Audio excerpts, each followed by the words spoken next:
Hello friends, welcome back to the my new video guys and my YouTube channel guys. Today friend, we are going to talk about guys Poco phone guys date setting है. How can we change our phone date in our Poco phone? Friends, you want to change your phone date in your Poco phone. So how can you change today? I will show you in this video guys. So before starting video friends, first of all go and subscribe the channel guys. Click the bell icon and like my video guys. So then now let's see how can we change phone date in our Poco phone. First of all guys, we will on our phone setting guys.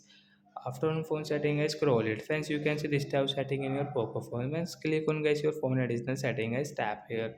Then guys click on your date and time setting, guys.